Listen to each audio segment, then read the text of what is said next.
watching Outnumbered, and we are glad that you are.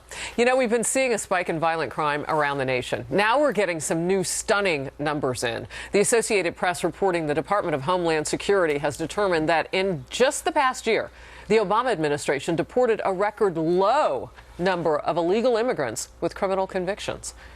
Fewer over the past 12 months than during any year since Obama took office. This in spite of the fact that the president pledged to focus resources in finding and deporting criminals in this country illegally. Let's come out to the couch. I tell you, there's only one name that pops into my head, and that's Kate Steinle. And I mean, when we have these people here, and A, we have sanctuary cities where they can go, B, we don't keep up with them, that is a recipe for disaster. But what's doubly troubling about this, the number of deportations, Charlie, it's got such a huge backlog. I know, it's scary. And, you know, you talk to the average American, they say, okay, we've taken AIDS and made it a chronic disease, not a deadly disease. Now, we've done all this great stuff technologically in this country, put a man on the moon. We can't stop illegal immigrants, particularly illegals with criminal records, from coming in the country. It boggles the mind of most average Americans.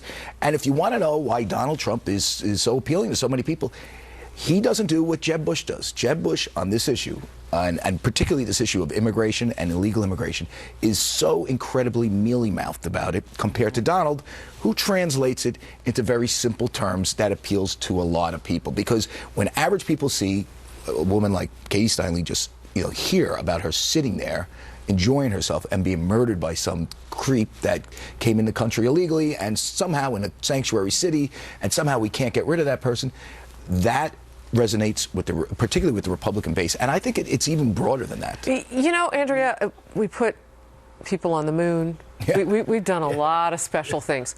We can't keep illegal criminals out of the country. I mean, we're not talking about the summer. Yeah. Remember that? I mean, the unaccompanied kids that were coming from Central and South America. We're not talking about that. We're talking about guys who have a proven record from where they're coming. Not even keeping them out, but also not deporting them. We already know that they're criminals. But this is the administration that we learned last year let go 30,000 criminals. They've released them from prison with no explanation.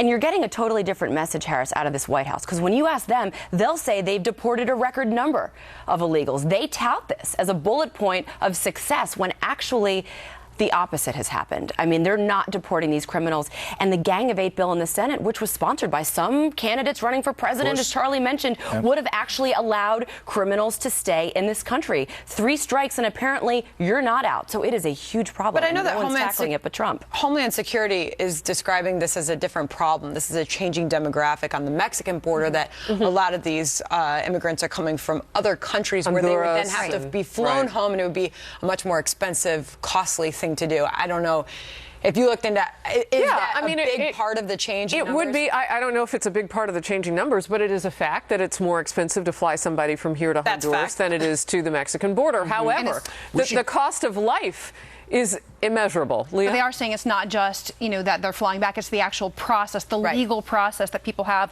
from Honduras, from Guatemala. When they come here, it's a different process entirely. When the average American hears all this stuff about legal process, costs a lot of money, send them back, they go nuts. They're in here illegally. Get rid of them. Then call your congressman. They haven't. That's why Donald is leading. 300 or so sanctuary cities. There's plenty of places where they can go. And we'll move on.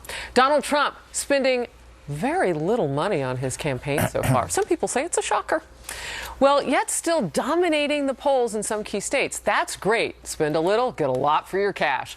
How is he doing that? And whether the other candidates can learn something from him, we'll talk about it. And it looks like things could get nasty. What a pro-Hillary Clinton super PAC is reportedly doing to prepare should Joe Biden get into the race, and whether Hillary Clinton should be worried. Stay with us.